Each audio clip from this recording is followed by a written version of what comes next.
Hello dear students, हम पढ़ रहे हैं मैथमेटिक्स ऑफ क्लास सिक्स्थ, जो कि जेके बोस से रिकमेंडेड बुक है। यहाँ पर आप देख सकते हो, जो कि जेके बोस से रिकमेंडेड हुए और एनसीईआरटी बेस्ड बुक है। तो क्लास सिक्स्थ का ये मैथमेटिक्स है, यही हम कंटिन्यू कर रहे हैं। तो इसमें हमने पहले ही 2 लेसन कंप्लीट किए हैं, 2 चैप्टर कंप्लीट किए हुए हैं और आज हम तीसरा पढ़ रहे हैं। इसमें भी हमने कुछ एक्सरसाइजें कंप्लीट की हुई है, जो कि आप पिछले वीडियोस में देख सकते हो, जो कि यूट्यूब में मैंने अपलोड किए हुए हैं। तो आज जो एक्सरसाइज है, ये कौन सी एक्सरसाइज 3.5 एक्सरसाइज हम कर रहे हैं। तो इसमें भी हमने पहला क्वेश्चन जो है ये वाला, ये हमने कंप्लीट किया हुआ है। तो अब हम क्वेश्चन नंबर दूसरा जो है कंप्लीट करने जा रहे हैं या करने जा रहे हैं। तो ये क्वेश्चन नंबर हम यहाँ देख देंगे। Here are two different factor trees for 60. Write the missing.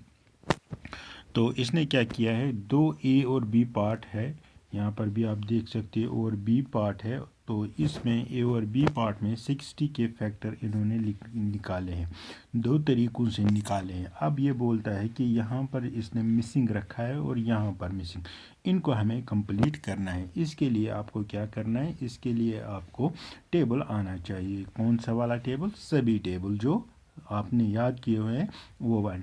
देखो, अगर हम देखेंगे कि ये 60 है, क्या है 60, इसके हमने 2 फैक्टर निकाले हैं। 60 यहाँ पर अगर हम देखोगे 6 से इसने किया है, कहाँ पर 6 है, यहाँ पर, और यहाँ पर 10, 6 10 60, सिंपल। तो ये 2 इसने लिखे हैं, ये 2 इसने लिखे हैं। लेकिन अब क्या करना है, अब इस 10 को हमें फैक्टर, हम क्या करेंगे, 2 5 10, ओके, 2 5 10। तो इसका मतलब है, अगर मैं पहले यहाँ पर रब कर देता हूँ इतना सारा, हाँ, तो 2 5 10। अब इसने क्या किया है, इस 6 के और इस 10 के अलग अलग से फैक्टर निकाले हैं। जैसे कि ये 2 3 6, 2 तो लिखा है, यहाँ पर क्या आएगा 3, दैट मीन्स 2 3 6। अब इस साइड में जाएंगे हम, तो इस साइड में हम जाएंगे, तो इसने 10 लिखा है, लेकिन किस वहाँ से क्या लिखा है 5, यहाँ से नहीं, 5 2 10, दैट मीन्स कि इसने यहाँ पर लिखा है 5 और यहाँ पर लिखाएंगे हम 2, ये बन जाएगा इसका ट्री।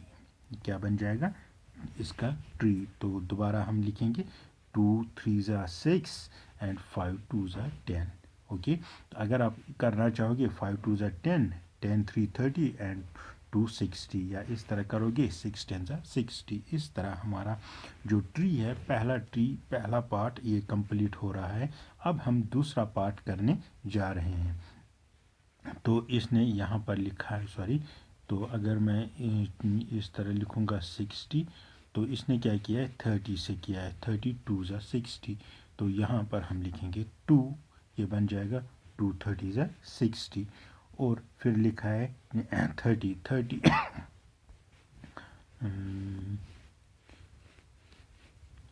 तो फिर इसने किया है 30 को फैक्टराइजेशन। 30 किससे किया है, 10 3 30, 10 3 30, यहाँ पर आएगा 3, आ गया 10 30, यहाँ पर आ गया 2 और यहाँ पर आ गया 5, 2 5 10। इस तरह हम फैक्टराइजेशन ट्री सेकंड वाला कंप्लीट कर रहे हैं। तो दोबारा देखेंगे तो 32 होता है 60, 32 60, 10 3 30 और 2 5 10। तो इस तरह दूसरा वाला क्या है, ट्री जो है ये कंप्लीट हो गया। अब हम क्वेश्चन नंबर 3 देखेंगे। Right factors which factors are not included in prime factorization of a composite number। देखो, कंपोजिट नंबर हम हमेशा चाहते हैं कि प्राइम फैक्टराइजेशन निकले, लेकिन कंपोजिट नंबर जब भी आएगा उसका एक हम इंक्लूड नहीं करते इसमें, दैट इज़ 1। सिंपल सा क्वेश्चन है कि कौन सा हम प्राइम फैक्टराइजेशन में इंक्लूड नहीं कर रहे हैं, दैट इज़ 1। क्यों? क्योंकि 1 तो सबका आता है, जिससे भी करोगे, जिसका भी करोगे, उसका 1 तो निकलेगा ही निकलेगा। इसलिए हम 1 जो है, जो तीसरे क्वेश्चन का आंसर है 1, ये जो है 1 हम प्राइम फैक्टराइजेशन में इंक्लूड नहीं करते हैं तो of a composite number. Okay.